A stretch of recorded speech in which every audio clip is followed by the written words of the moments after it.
Hey guys, what's good? This is Shayan, and you are listening to the Blue Inversion podcast.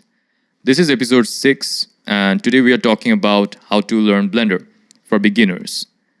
This is part 1, and since it is going to be such a huge topic, I can go on and on about this, and I have a lot to talk about it, and I think a lot of tips and learning philosophy that you can pick up along the way. So it is going to be a series of podcast episodes on this topic, and maybe I can help out a few beginners out there who are confused and overwhelmed with the sheer amount of tutorials and the crazy amount of possibilities that Blender presents you with, and especially if you do not have any 3D experience yet. Other than that, there's a whole hype going on with Blender that this real-time engine is here. So anybody using some other software, if you do not find any drastic change in your workflow that is saving you a huge amount of time or making your work substantially better, and you are trying to learn Blender just because everybody is getting hyped up about Blender and everybody is trying to learn Blender all of a sudden, then I think you can postpone learning Blender for a few months maybe, unless you find that Blender is really really helping you in your workflow. Otherwise, stick with your software. If you gets your job done, and if you're very comfortable with your software, which I think you are already, then please stick with that. Other than that, if you are a beginner in 3D itself, and if you want to get started, then I'll say Blender is a phenomenal software. Just start with Blender. You don't have to worry about anything else right now. So, this episode in particular is going to be pretty useful um, compared to all the useless episodes that we generally do. But today, I decided to make it very, very highly valuable so that you can pick up some tips and tricks along the way. And maybe I can help out some beginners who are trying to navigate their way in the industry. So let's get started already because I think I should cut down on the intro from next time. But anyways, here we are. So let's get started. Tip number 1: do not learn Blender, learn how to do something with Blender. I think this happens with any kind of learning course or any kind of endeavor you're jumping into. Maybe it is learning Blender or a piano or learning how to football. I don't know. So whenever you're trying to learn something, I think goal driven learning is or project driven learning is the number one way to learn something. Instead of picking up Blender and trying to understand that, okay, this are the features of Blender, you can do rigging, shading, texturing, modeling, sculpting, and all this stuff. I'm going to pick up one of them every month, master each one, then go to the next one. I think that is a pretty. I'm not saying it doesn't work, but it is very taxing mentally, and it is very hard to keep up a habit. If Blender is not extremely essential to your work, then you might risk not keeping up with the habit and then completely getting derailed on your journey. So the way I got started was I wanted to make very good imagery, I wanted to make good artworks, still renders. I was not really interested in animation initially. Nowadays, a little bit. But initially, I just wanted to make good looking 3D renders, photorealistic ones. So that was my target. I picked that up. So you should pick up something you were extremely excited about and that got you into Blender or the 3D sphere in the first place. What got you inspired? If you want to make a short film, if that was your main motivation, inspiration, then I will say that it is too daunting. So do not start planning on making a short film, because that is another problem with this. That's the problem with this method of learning, because that's too ambitious of a goal. So you won't be able to hold up the habit for too long, because you'll see that it's pretty hard to make a short film in Blender, and like it's hard. Like it takes time. You have to learn the concepts of making a movie first of all, Then you have to master the software to a certain degree. So it's a daunting thing for a beginner, I'll say. So pick something up. Maybe if you like a short film, let's say, then you can take one scene from you can take one scene from an animated movie that you like, which inspired you to make short films, and maybe replicate that one frame of that animated movie. Maybe that if that is way too much, then just take one prop or one environment or one. If you're into character designing, then pick up one character. Give yourself ample time. Don't get too ambitious at the start of your journey. Give yourself a month or maybe 2 weeks. Depends on how much you can afford. Make sure you're regular with that. Set deadlines and keep yourself accountable by posting it on somewhere. So back in 2012-13, when I got started with Blender, my main my I didn't have much social media because for some reason my school didn't allow that, or at least if they can find you, like you can have a social media account until we find you there. So if you can hide it, then anyways, so social media was not a very viable way for me to work. I was 12, 13 back then. Wasn't really going to start a riot in the school system, riot against the school. So I just went with the flow, and I had some Google Plus account, I guess. But the main place that I posted always was the Blender Artist Forum, because technically it's not a social media website, right? Anyways, so I used to post there. I used to make an artwork. That's all. I didn't have any website and all that. These things didn't start back then.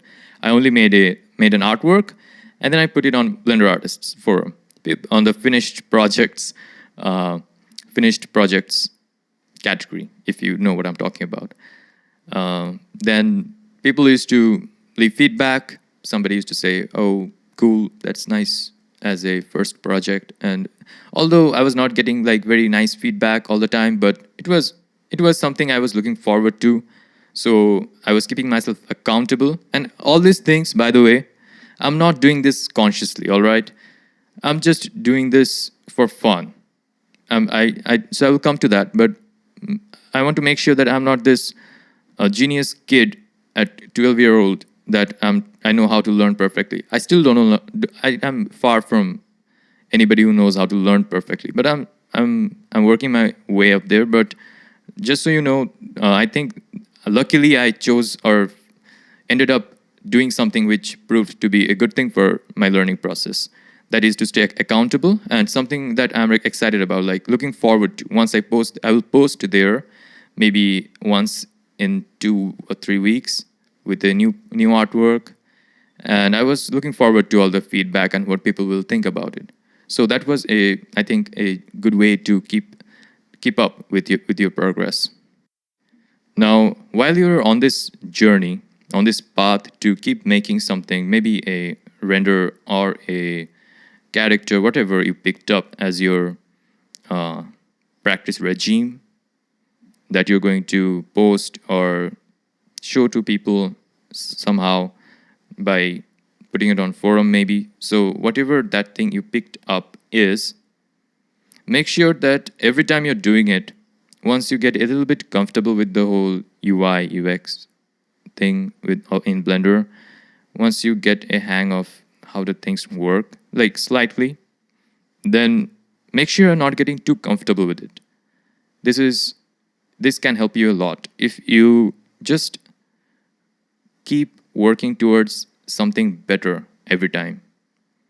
So there's this saying that if you want to set a very good goal for yourself, make sure it is slightly outside of your reach, or slightly outside of what you think you are capable of, a little bit. So that way you will know that, for example, I thought I won't be able to make an artwork every weekday. I still jumped into it and just wanted to test it out, how it goes. And so far I have kept it up. And those artworks are not really that bad on my according to my taste, I think they're pretty good because I'm able to explore a lot of new concepts, which I wouldn't have been if I spent too much time on each artwork. And that opened up a lot of different things. But the fact that I'm able to still keep up, it is week 3, and I'm still able to keep up making something new every day, every weekday. That has been a very good revelation to me that that means I can do this. Really, I always had this idea to do something every day, but I never jumped into it because of the fear factor. But now I'm getting a little bit comfortable with it now. Now that I know that I am capable of creating something, even on the days that I do not feel like creating something. So that is one thing. So I think you should stop. You should always be heading towards a little bit outside your comfort zone with each artwork or every piece of work that you're making. So let's move on to the next tip. It's not a tip, actually. It's something that I would like to shed some light on so that you do notice this fact with Blender and do not get overwhelmed. So I think that learning Blender is a little bit different from other specific softwares. By specific softwares, I mean like ZBrush for sculpting, or Substance Painter, Substance Designer for their own purposes of making materials and textures. So these things are a Marvelous Designer for making clothing items.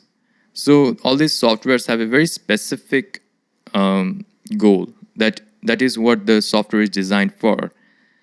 And although I'm not saying they're easier to learn than Blender or anything of that sort, but you know what that software is going to do, and you are not jumping on and off from learning rigging in Marvelous Designer, then how to learn texturing and all. If you're trying to learn all the softwares at once, then you have the same issue, but that is highly unlikely, right? But if you're learning Blender, there's a high chance of jumping on and off from each category of work that Blender presents you with.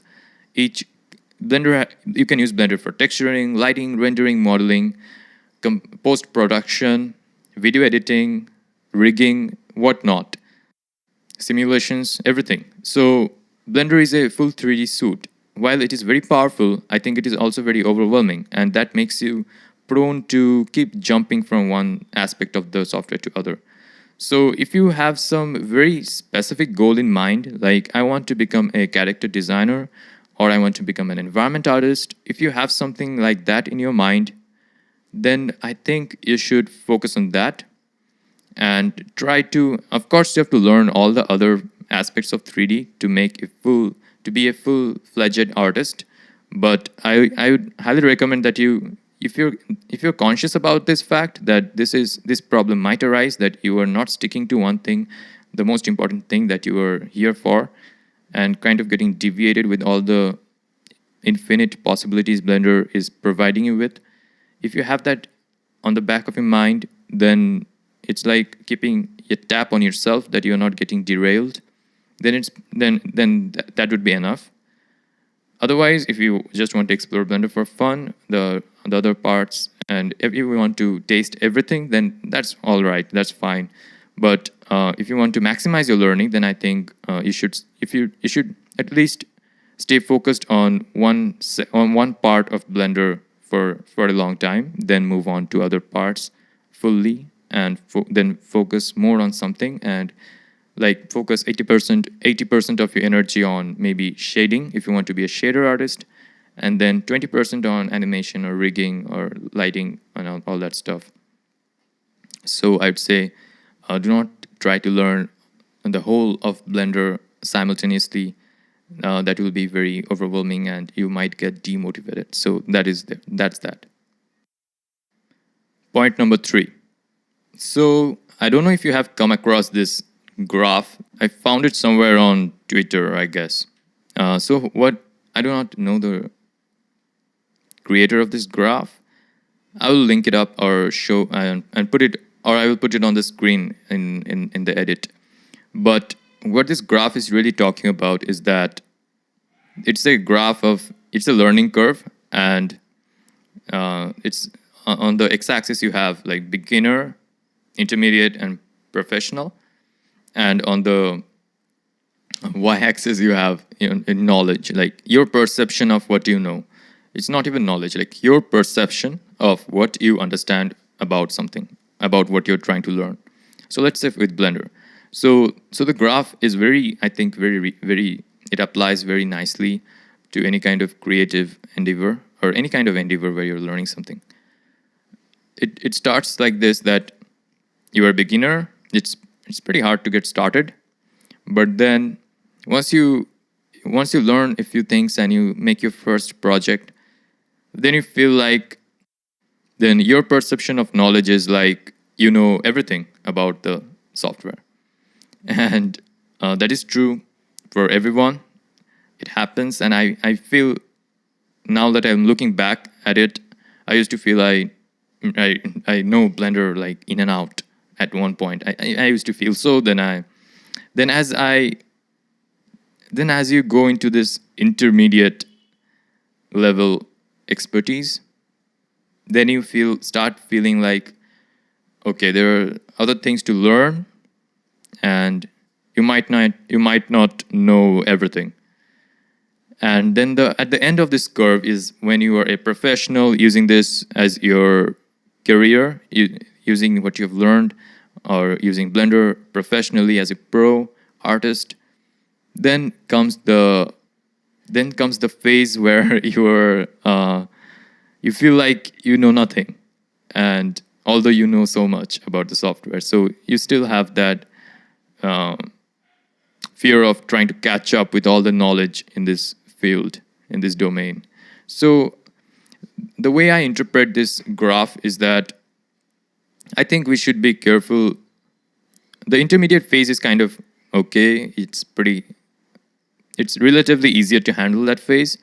But this part of the graph in the beginning, once you have started and you've got your feet wet and you have started making things in Blender, and this part of the curve where you are kind of getting towards being a professional, or you already are a professional, I think you have to be careful in both of these parts, and you should keep reminding yourself as a beginner that there are a lot of things to learn, and although you should give yourself a pat on the back that you have made it so far, and you should congratulate yourself and you should keep learning, but make sure that the fact that you feel like you know a lot about the software doesn't stop you from learning more.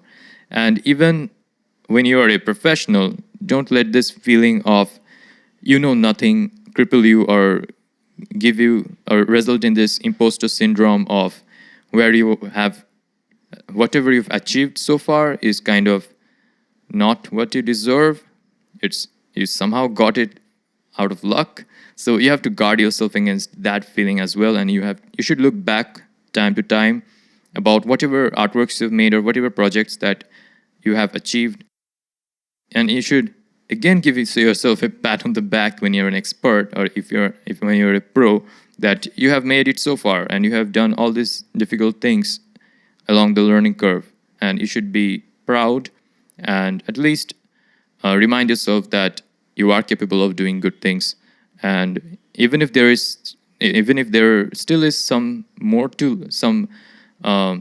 knowledge there, because learning never stops. Out there, some people out there who know more than you, better artists, but that doesn't take away from you. You have done your part so far, and you have done great things with the software or whatever you've learned, and you should keep that in your mind, and you should still keep learning, but always have that in your mind that you have done so much so far, and all that means something. And you should be basically make sure you are not getting trapped in the imposter syndrome, as I said. So the fourth point will be to set a deadline and work towards it over and over again. That's basically what I'm doing with this every day, because I have a deadline every day that I have to post something. And thus far I haven't missed, but I might miss in the future. But I'm trying my best not to miss, because that is very important. So once you set yourself a deadline that you will work on something every 2 weeks and post it. Every 2 weeks you'll post something on the forum or whatever, if you have social media, unlike my school. Then you can keep yourself accountable that way and set deadlines that way. Another interesting thing that I might want to share with you, this might be different for different people, but personally, I have always been interested in making breakdown videos and tutorials. Andrew Price from Blender Guru is a big inspiration. Gleb Alexandrov is a big one, and many more that I do not exactly remember right now. But there are a lot of people who inspired me and still inspire me to keep making educational content and resources and all this stuff. So it is said that teaching what you have learned, it is a very powerful tool to reinforce whatever you have learned so far, and to make sure that whatever you learned is clear enough and it is distilled to its simplest form inside your mind, that you can explain it to someone who is starting out with that skill. So I think it's a very good way to keep a check on your learning.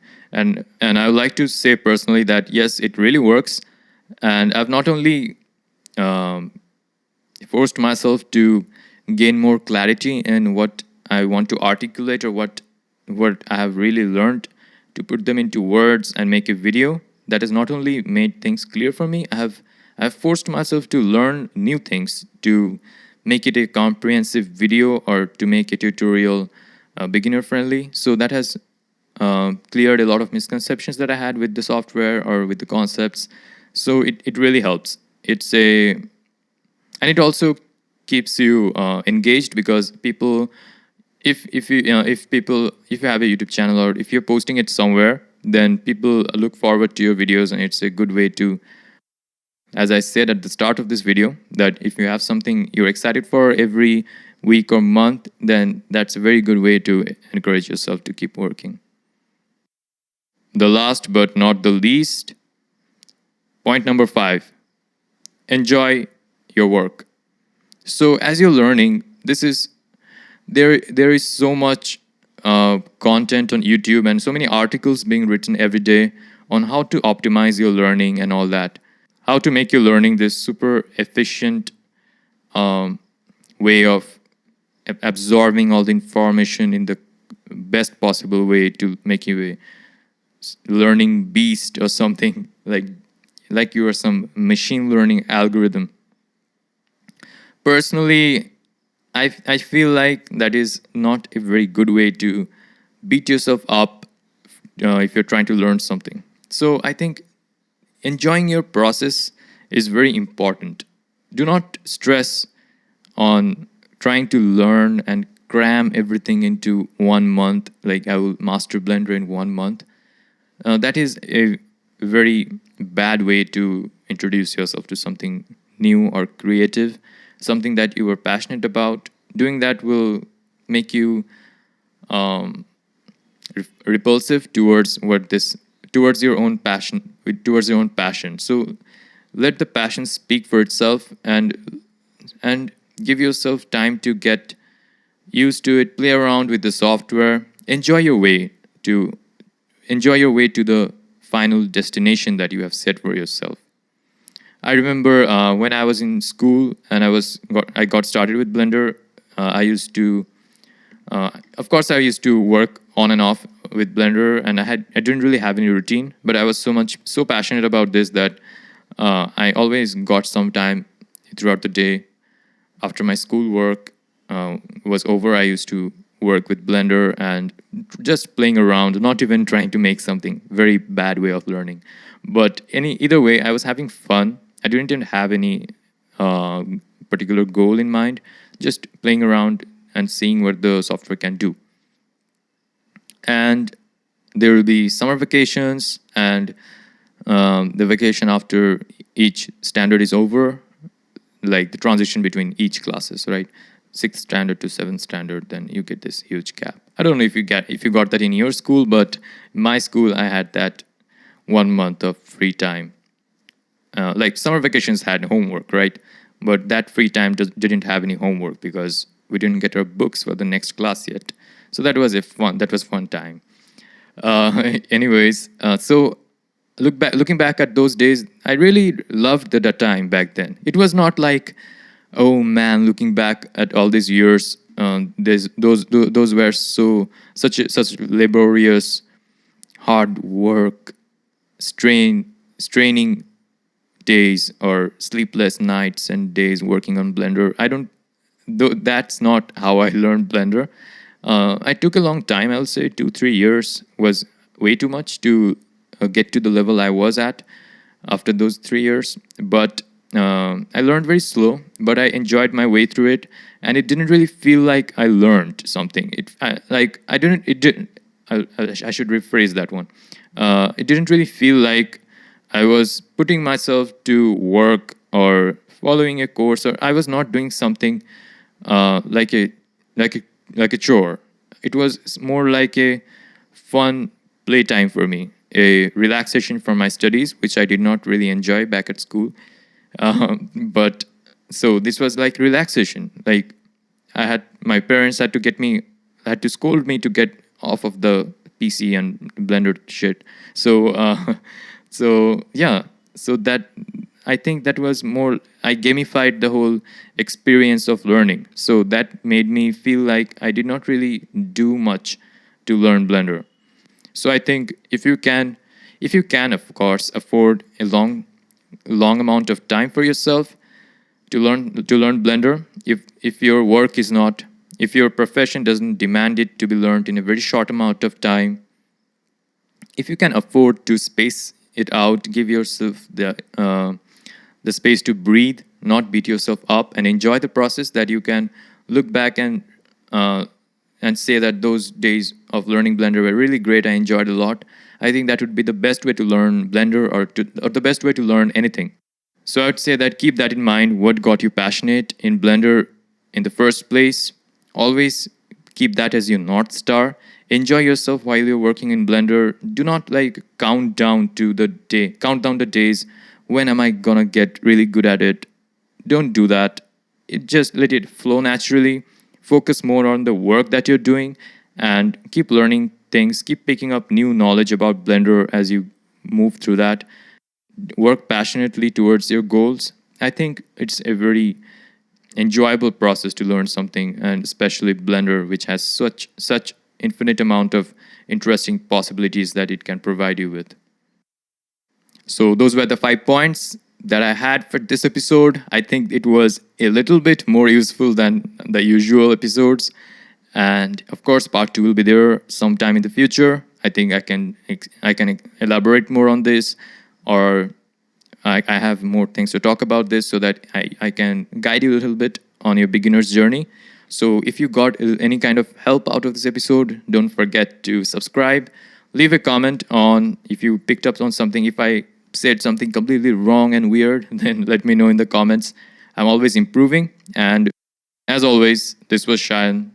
Take care. See you on the next episode. Bye.